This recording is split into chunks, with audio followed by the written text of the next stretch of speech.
Va qadrli do'stlar, biz Dubayda emas, Fransiyadamiz. Sohibjamol Maxluq kinosida xuddi shunaqangi Fransiya qishloqlarida olingan.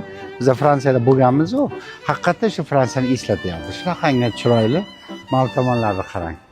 O'sha Fransiya qishloqlarini eslatadi.